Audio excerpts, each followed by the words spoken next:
আমরা এতক্ষণ কেন কথা শুনলাম, বা আমি যে এখন কিছু বলবো সেটাই বা কেন আপনারা শুনবেন, আমি ঠিক বুঝতে পারছি না। কারণ আজকাল যারা বিখ্যাত লোক তাদের সবার শরীরে টেফলন লাগানো আছে। টেফলন হচ্ছে একটা আপনার কি বলে কেমিক্যাল কম্পাউন্ড, এবং ননস্টিক। টেফলন লাগানো থাকলে কড়াইয়ের গায়ে লাগানো হয়, টেফলন থাকলে কোনো কিছু তার গায়ে লাগে না।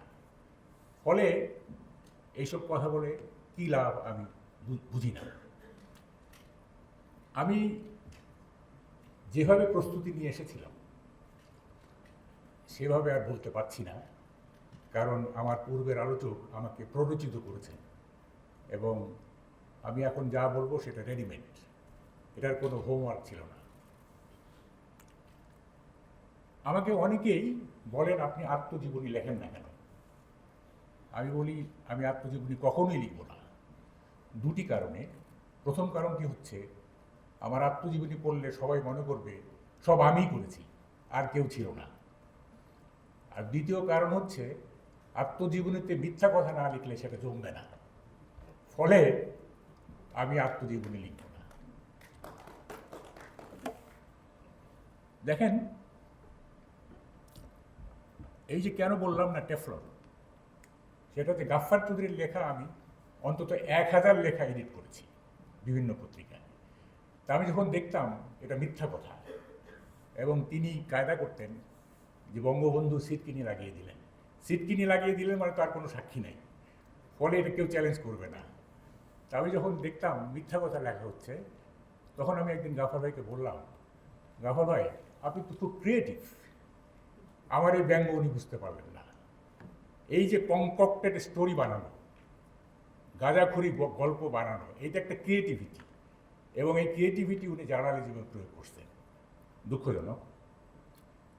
দেখেন, সাহিত্যে মিথ্যা কথা বলা চলে। সৈয়দ শামসুল হক লিখেছিলেন যে তিনি কিভাবে সাহিত্যে আসলেন। উনি বললেন যে আমাদের কুড়িগ্রামের যে গ্রামের বাড়ি বল্লারচর, সেখানে আমাদের কাজের লোক বাবাকে মিথ্যা কথা বলতেন। তো এমন সুন্দরভাবে মিথ্যা কথা বলতেন, বাবা বিশ্বাস করতেন। তো আমি দেখলাম যে মিথ্যা কথা যদি শিল্পসম্মতভাবে বলা যায়, তাহলে তো এটা মানুষ খুব উপভোগ করবে। এখান থেকে উৎসাহিত হয়েছি, আমি গল্প উপন্যাস লেখা শুরু করলাম। তো গল্প উপন্যাসে চলে, যেমন আমরা মাদার ইন ম্যানভিল যে গল্প পড়েছি, সেখানে জেরি তার মা নেই, অথচ লেখিকাকে যেভাবে শিল্পসম্মতভাবে বলেছে আমার মা আছে এবং মা আমাকে রোলার স্কেট উপহার দেয়, এই মিথ্যা কথা এত সুন্দরভাবে আমরা পড়েছি, মনেই হয় না যে মিথ্যা। এবং লেখিকাও শেষে উনি বলেছেন, লাস্ট লাইনটা ছিল যে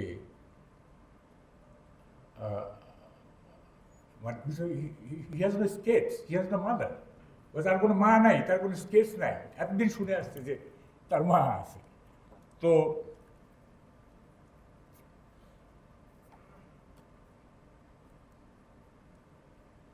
এখন আমি মূল কথায় আসি, সেটা হচ্ছে আমি লেখাপড়ার ব্যাপারে খুব সিলেক্টিভ, ইন দ্য সেন্স যে স্বল্প জীবনে অনেক পড়তে হয়।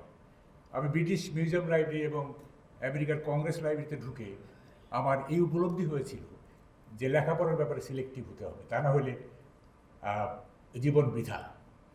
এবং হুমায়ুন আহমেদ একজন জনপ্রিয় উপন্যাসী, তার একটি উপন্যাসই আমি পড়েছি, নন্দিত নরকে, এবং আমার একটা প্রবচন ছিল, হুমায়ুন আহমেদের যত উপন্যাস আমি পড়েছি শব্দার্থেই তা বহুবচন হয়নি।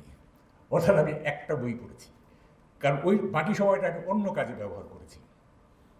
দেখেন, যেহেতু আমি লেখাপড়ার ব্যাপারে সিলেক্টিভ, যখন আমি জানলাম যে মহিউদ্দিন সাহেব জাসদ নিয়ে একটি বই লিখেছেন, তখন আমি খুব আগ্রহ প্রকাশ করি যে জাসদ নিয়ে তার লেখা আমি কি পড়ব। জাসদ আমার পুরনো প্রেমিকা, তার চোখ নাক কান সবই আমি জানি, এবং দীর্ঘ 10 বছর আমি জাসদের সক্রিয় কর্মী ছিলাম। পরে জাসদ নিয়ে অন্য কোনো জ্ঞান নেওয়ার কোনো প্রয়োজন নেই আমার। তো যাই হোক, আমরা দু একজন আমার শুভাকাঙ্ক্ষী তারা আমাকে অনুরোধ করলেন বইটি পড়ার জন্য। একজন একটা প্রেজেন্ট করলেন, আমি বইটা পড়ে দেখলাম, এবং এই যে বলা হলো না যে মহিউদ্দিন সাহেব চা বিস্বাদ লেগেছে তার, এটা কিন্তু তথ্য বিকৃতি না।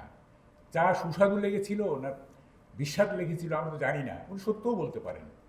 কিন্তু যখন ড্যাম লাইন একেবারে ডাহা মিথ্যা কথা হয় তখন সেটা আর সহ্য হয় না।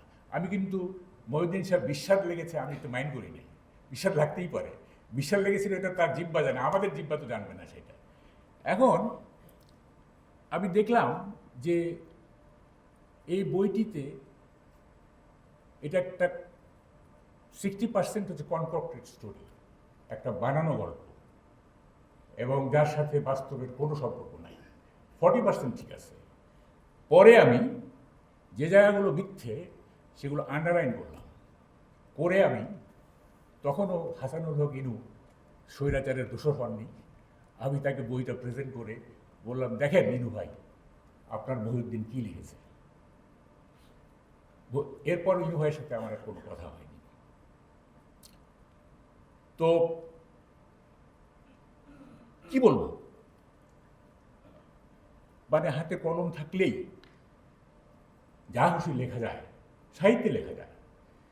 কিন্তু যখন এটা আত্মজীবনী অথবা একটা গবেষণাধর্মী লেখা, তখন তো নিজের কাছে শতভাগ সৎ থাকতে হবে।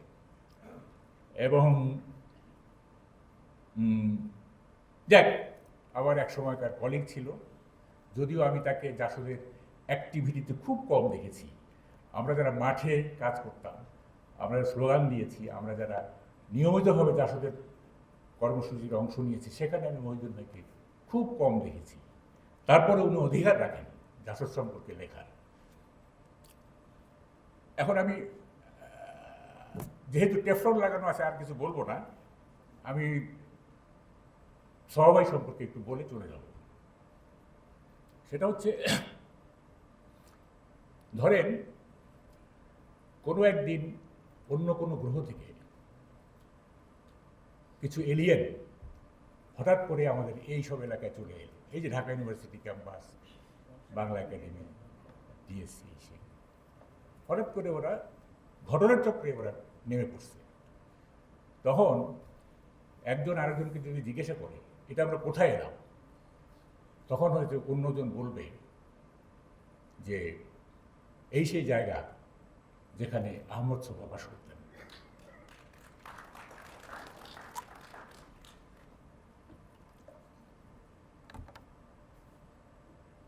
কলকাতার কমল কুমার মজুমদার বলেছিলেন যে সত্যিকারের বিদগ্ধ তিনি, যার মাথাটা অ্যারিস্টটলের মতো আর মুখটা শিশুর মতো, সে হচ্ছে সত্যিকারের বিদগ্ধ। তো সবাইকে আমি যা দেখেছি তার মুখটা আসলে শিশুর মতোই ছিল। একটা ঘটনা বলে শেষ করব, সেটা হচ্ছে একদিন আমরা মধুর ক্যান্টিনে বসে আছি, সেটা তখন জেব্রা ক্রসিং প্রথম আঁকা হয়েছে না ঢাকার রাস্তায়, জিয়াউর রহমানের আমল। তো কী কারণে যেন সবাই মধুর ক্যান্টিনে আসছে, তো আমরা সবাই বললাম, সবাই কী ব্যাপার, আপনি তো মধুর ক্যান্টিনে খুব একটা আসেন না। বলে, জানো আজকে কি হয়েছে? তো কী হয়েছে সবাই? বলে যে আমি যাচ্ছিলাম পল্টনের, এই পল্টনের মোড়টায় এই পাশ থেকে রাস্তার ও পাশে যাচ্ছিলাম, তো আমি জেব্রা ক্রসিং পার হয়নি, কী যেন ভাবছিলাম। তো ওই পারে গেলেই পল্টনের পুলিশ লাইন, পুলিশ বক্স থেকে একটা পুলিশ বেরিয়ে এসে আমাকে বলল, কান ধরেন। তো আপনি কী করলেন? বলছে আমি কান ধরলাম। তা তারপরে বললো যে আমাকে বলছে আপনি বসেন।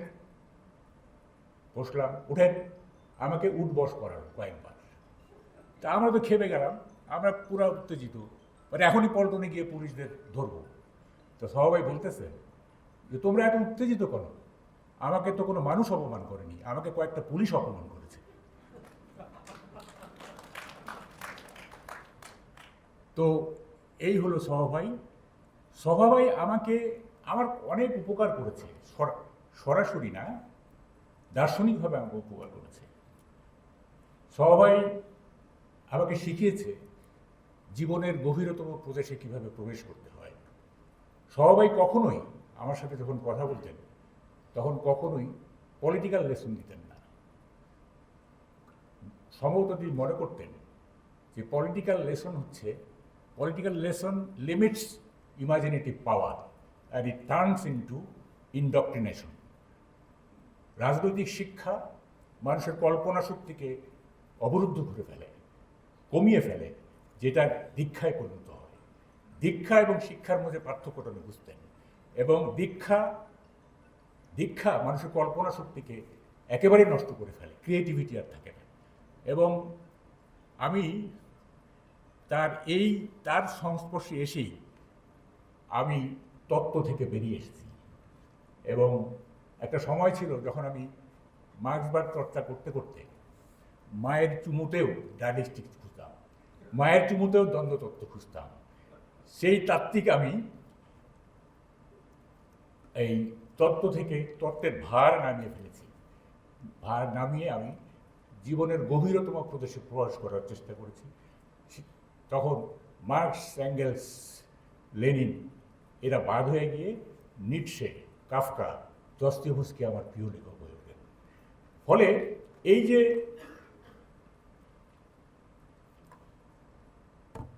এরপর যখন কেউ আমাকে বলতো, আর ইউ মার্কসিস্ট, আমি বলতাম নো, আই এম নর্মাল।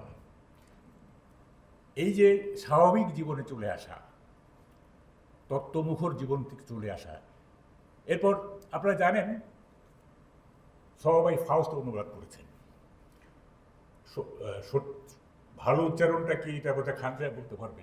এটা কি গ্যায়টে না গেটে না গোথে, এটা খান সাহেব ভালো করতে পারবেন। তো যাই হোক, গ্যায়টের ফাউস্ট উনি অনুবাদ করেছেন। ফাউস্টের আপনার একটা ক্যারেক্টার মেফিস্টোফেলিস জাতীয় নাম, উনি একটা চমৎকার ওনার একটা কথা আছে, theory my friend is grey, green is eternal tree of life. তত্ত্ব ধূসর বন্ধু হে, জীবন হচ্ছে হরিদাব বর্ণের। এই যে তত্ত্ব থেকে বেরিয়ে এসে জীবনের সবুজ চত্বরে প্রবেশ করা, এইটা ফাউস্ট না পড়লে হয়তো আমি এই ধারণাটা আমার পরিপক্ক হতো না। তো সবাই দেখেন, আমরা ভলতেয়ার পাইনি, আমরা রুশো পাইনি, আমরা বার্টন রাসেল পাইনি, আমরা যার পর সার্ত্রে পাইনি, কিন্তু আমরা সবাই কিন্তু পেয়েছি। এরা কিন্তু অনেক বড় পাওয়া। এবং তিনি